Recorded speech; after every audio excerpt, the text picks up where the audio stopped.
Buenas noches, hoy les vengo a hablar sobre el libro El español en contacto con otras lenguas de los autores Carol Klee y Andrew Lynch. Mi nombre es Alejandra Piñuela, soy estudiante de licenciatura en inglés como lengua extranjera para la materia Lengua Materna 2. Yo les voy a hablar sobre el capítulo 1, que es la introducción a este maravilloso tema, en el cual podemos encontrar desde sus inicios hasta lo que los autores nos vienen a enseñar sobre cómo trasciende el español en conjunto con otras lenguas, otros idiomas, otras eh, lenguas extranjeras que hay o de las cuales provienen y se crea un español, un castellano. Bueno, hablamos de monolingüismo, donde solamente se habla una lengua o solo se tiene contacto con una lengua, o bilingüismo, donde hay contacto de dos o más lenguas en el mismo lugar, en la misma región, en el mismo país, nacionalidad, ¿sí? Em, Según los autores del libro, que están reflejados o están basados en más autores, nos dice que la lengua puede entrar en contacto con otras lenguas para así crearse nuevas lenguas o adquirir o adaptar palabras, contextos o situaciones a esta lengua, que es el castellano o el español. La transferencia de idiomas o de lenguas no solamente se da en procesos lingüísticos, o sea, en sociales, políticos, económicos, históricos y culturales, más que todo históricos, porque se está basando al pasar de los años, de las décadas, antes de Cristo y después de Cristo. Bueno, empezamos con antecedentes históricos. Se dice que en el 201 a.C. los romanos vencieron a los cartagineses, dando así paso a varias o a diversidad de culturas lingüísticas del latín vulgar, en las cuales se involucraron dos idiomas en la península itálica, dando así varias constituciones, como por ejemplo las variaciones romances, el gallego portugués, el australiano leonés, el castellano, el aragonés y el catalán. Se dice que se hacen cambios fonológicos al interactuar o al transferirse las dos lenguas. Un ejemplo de ellos es la F con la H en el cambio fonológico, o sea, en el habla, en el escucha. Por ejemplo, digamos la farina transferida a harina y fornus transferido a horno. Es un ejemplo claro de cómo se intercambian las dos lenguas para formar otra palabra o la misma, pero con diferente fonoaudiología.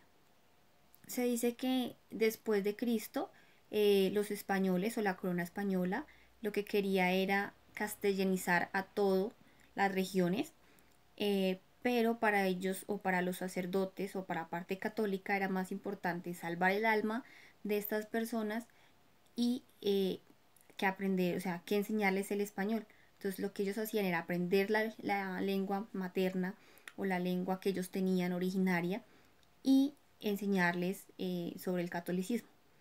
Pero esto no gustó mucho en la corona española, así que a través de Cristóbal Colón, que se hizo el descubrimiento de América, se dieron cuenta que no solamente hablaban una lengua, sino que era el recopilamiento de varias lenguas, por ejemplo, africanas, ya que atraían esclavos africanos. También se veía la parte de la costa caribe, México, Estados Unidos. Todas estas lenguas son un poco diferentes, pero que tienen en común diversas palabras, eh, sinónimos, significados, en los cuales se ve reflejado estos dialectos, estas diferentes lenguas. Se le conoce a estas lenguas originarias de los lugares, por ejemplo, de África, como lenguas criollas o colombianas o de Costa Rica o de República Dominicana, de los diferentes lugares donde se ve el español claramente.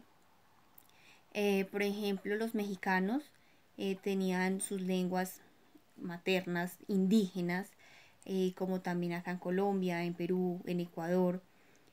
También se da el caso de Paraguay, pero en este lugar se ve más influenciado el portugués y el guaraní, entonces se deja muy de lado este lugar para el español.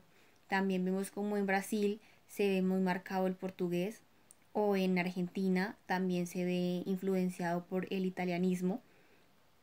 Eh, Lenguas que se dan por extranjeros, personas que van viajando de lugar en lugar y lo que hacen es una transferencia de palabras, de idiomas, de lenguas, y en las cuales hay cosas que va arraigando cada cultura. Como parte de historia, la corona española quería mantener como lengua oficial el castellano, que todos estos lugares fueran hispanohablantes, pero no fue así. En la gran mayoría se mantiene la lengua oficial el español y lenguas suboficiales como sus lenguas maternas, como el quechua, el guaraní, entre otras. A lo largo del libro nos vamos a dar cuenta de que el contacto de la lengua española con otros lugares fue muy marcado, muy evidenciado. Por ejemplo, en el capítulo 2 nos vamos a dar cuenta del contacto del castellano con el vasco, el catalán y el gallego de España. En el capítulo 3 nos damos el contacto del español con lenguas africanas. El capítulo 4, el contacto del español con lenguas indígenas en Hispanoamérica. El capítulo 5, el contacto del español con otras lenguas europeas en el cono sur. El capítulo 6, el contacto del español con el inglés de los Estados Unidos. Y en el capítulo 7, las conclusiones finales del libro. Cito textualmente una parte del libro que dice: como veremos a lo largo de este libro, resulta ser sumamente difícil determinar si un cambio lingüístico es el simple fruto de una situación de contacto de lenguas. En muchos casos, los cambios se deben tanto a procesos internos a la lengua receptora como al contacto con otra lengua. Esta frase me marcó y entendí y que más claro el concepto que tienen, y es que no solamente a través de la historia podemos darnos cuenta cómo se pueden determinar los cambios lingüísticos, sino que también se dan internamente dentro de cada una de las culturas, de cada uno de sus idiomas, de sus lenguas originarias o de las diferentes lenguas que existen. ¿Sí? Entonces el libro nos quiere dar a entender el contacto que tenemos con otras regiones, adaptamos palabras, adaptamos fonologías, morfologías, semántica, léxico.